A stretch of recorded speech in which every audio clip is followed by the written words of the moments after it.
Friends, Delhi విమానంలో bomb, తీవ్ర టెన్షన్లో ప్రయాణికులు. వివరాలు ఈ వీడియోలో తెలుసుకుందాము. వీడియో స్కిప్ చేయకుండా పూర్తిగా చూడండి. అప్పుడే మీకు కంప్లీట్ ఇన్ఫర్మేషన్ అయితే అర్థమవుతుంది.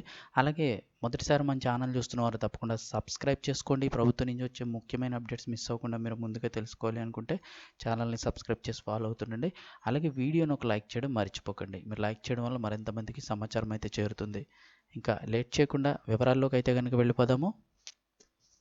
స్పైస్ జెట్ విమానానికి బాంబు బెదిరింపు. వివరాలు చూసుకున్నట్లయితే కనుక బీహార్లోని దర్భంగా నుంచి ఢిల్లీకి వస్తున్న విమానానికి బాంబు బెదిరింపు కాల్ వచ్చింది. దీంతో ఢిల్లీలోని ఇందిరాగాంధీ అంతర్జాతీయ విమానాశ్రయం అప్రమత్తమైంది. కాగా విచారణలో అది బోగస్ కాల్ అని తేలడంతో అధికారులు ఊపిరి పీల్చుకున్నారు. దర్భంగా నుంచి ఢిల్లీకి రావాల్సిన స్పైస్ జెట్ విమానం ఎయిర్పోర్ట్లో ల్యాండ్ కావాల్సి ఉంది. కాగా విమానంలో బాంబు ఉందని కంట్రోల్ రూమ్కు కాల్ రావడంతో ఢిల్లీ ఎయిర్పోర్ట్లో ఎమర్జెన్సీ ప్రకటించారు. సాయంత్రం 6 గంటలకు ఎయిర్పోర్ట్లో విమానం ల్యాండ్ అయింది.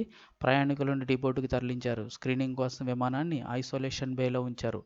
దర్యాప్తులో ఆ ఫోన్ కాల్ ఫేక్ అని అయితే తేలింది. కాగా ప్రయాణికుల భద్రతను దృష్టిలో ఉంచుకొని అవసరమైన సేఫ్టీ ప్రోటోకాల్ అంతా కూడా పాటించారు అధికారులు.